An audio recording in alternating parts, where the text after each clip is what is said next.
والتین والزیتون وطور سینین وهذا البلد الامین لقد خلقنا الانسان فی احسن تقویم۔ اللہ جل شانہ نے انسان کو بہترین سانچے میں ڈھالا ہے۔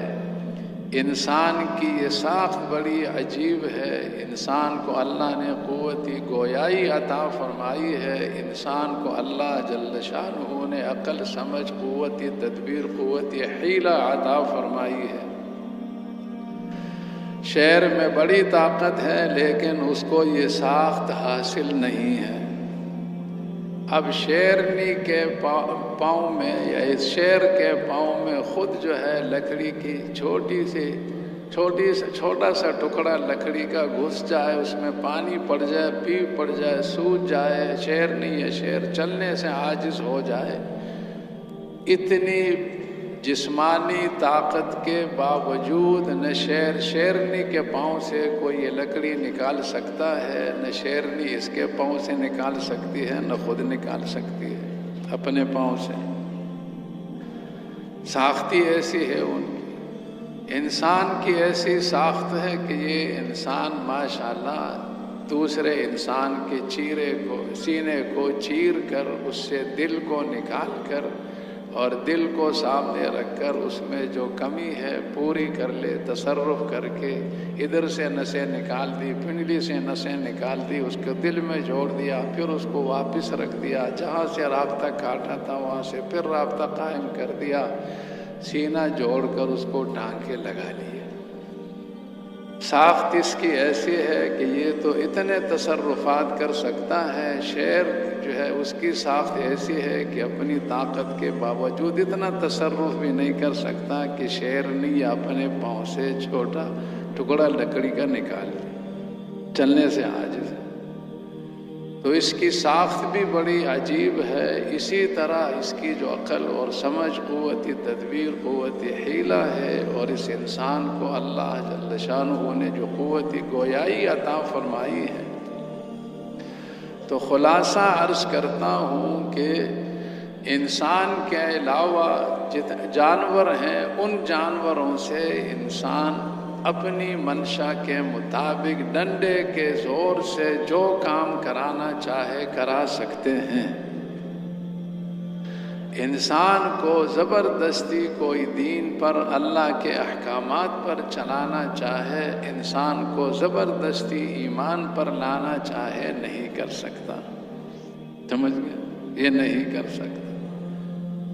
تو یہ انسان اللہ کے احکامات کو پورا کرنے والا بن جائے، اس کے لیے حدیث شریف میں آتا ہے الا ان فی الجسد لمضغۃ اذا صلحت صلح الجسد کلہ واذا فسدت فسد الجسد کلہ الا وہی القلب۔ انسان کے جسم میں گوشت کا ایک لوتھڑا ہے، اگر یہ ٹھیک ہو جائے تو سارا جسم ٹھیک ہو جائے گا، اور اگر یہ بگڑ جائے تو سارا جسم بگڑ جائے گا۔ فرمایا کان کھول کر سنو کہ وہ انسان کا دل ہے۔ ٹھیک دل والا انسان غلط نہیں چلے گا، غلط دل والا، بگڑے ہوئے دل والا انسان کبھی ٹھیک نہیں چل سکتا۔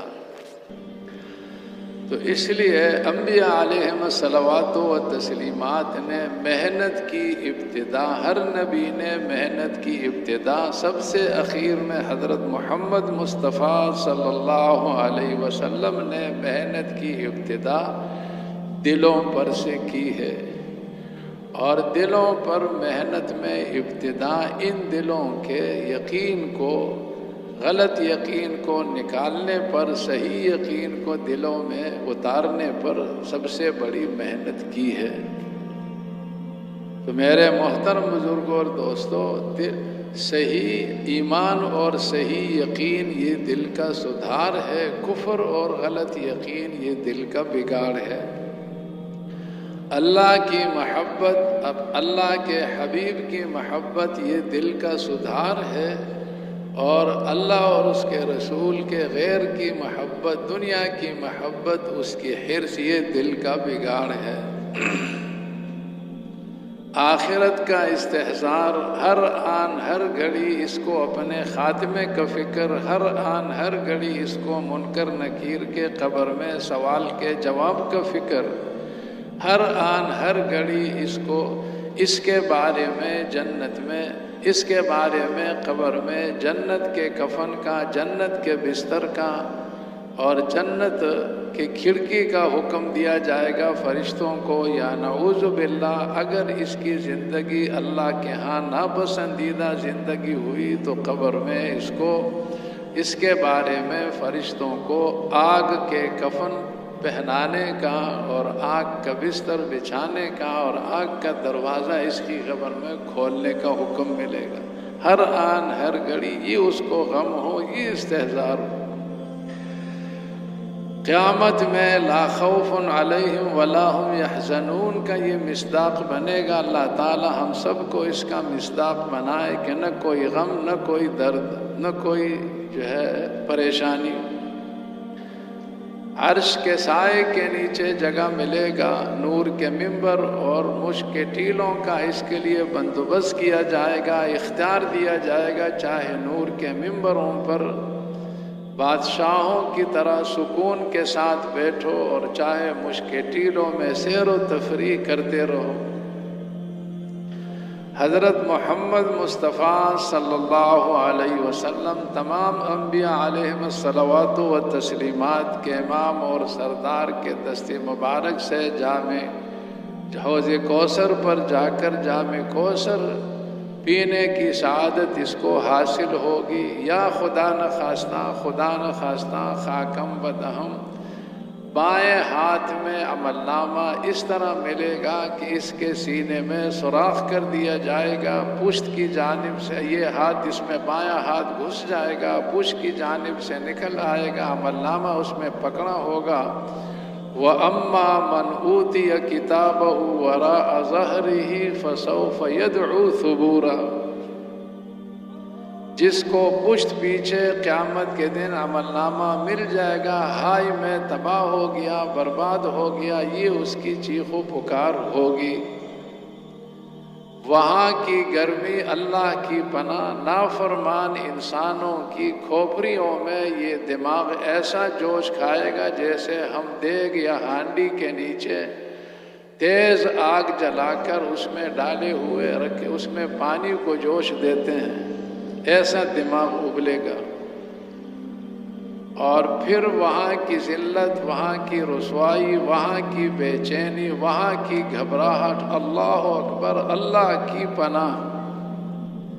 بہت سے لوگ تو جھنجلا کر گھبرا کر اللہ سے یہ کہیں گے اللہ دوزخ میں ہمیں پھینک دو مگر اس دن کے عذاب سے ہمیں چھٹکارا دے دو۔ ان کا یہ خام خیال ہوگا کہ شاید دوزخ میں بھی اتنا عذاب اور اتنی بے چینی اور اتنی سختی نہیں ہوگی جتنی ہمیں درپیش ہے قیامت کے میدان میں۔ پھر ان بدبختوں کو جب دوزخ کی آگ میں ڈال دیا جائے گا تو دوزخ کی آگ اللہ اکبر دنیا کی آگ سے 70 گنا زیادہ گرم ہے۔ وہاں کے سانپ، وہاں کے بچھو دوزخ میں دوزخی کو چیخ و پکار کے بعد جو کھانے کو ملے گا اس سے بھوک میں کمی نہیں ہوگی، اس سے عذاب میں اضافہ ہو جائے گا۔ سالوں چیخ و پکار کے بعد جو اس کو پینے کے لیے چیز ملے گی اس سے پیاس میں کوئی تخفیف نہیں ہوگی، اس کے عذاب میں اضافہ ہوگا۔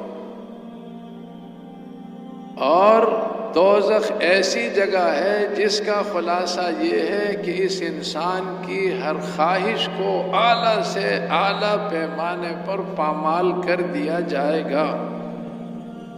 کھانے کی خواہش کو، پینے کی خواہش کو، لباس کی خواہش کو، ٹھنڈی ہوا اور سائے کی خواہش کو، ہر خواہش کو اعلیٰ سے اعلیٰ پیمانے پر پامال کیا جائے گا۔ اور جنت ایسی جگہ ہے کہ اس میں ہر خواہش اعلیٰ سے اعلیٰ پیمانے پر اس بندے کو عطا فرمایا جائے گا، ہر خواہش کو۔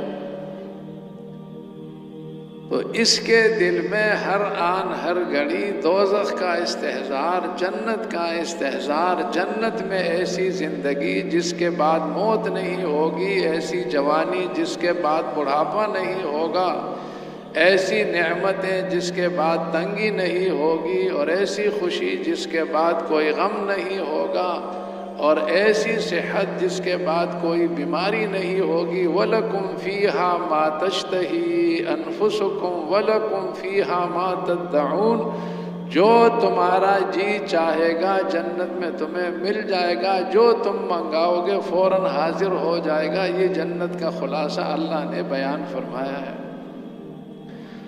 سلام قولا من رب الرحیم۔ اللہ جل شانہ نور کے پردے ہٹا کر ان کے سامنے آ کر السلام علیکم کہیں گے، اور مزے کی زندگی ہو۔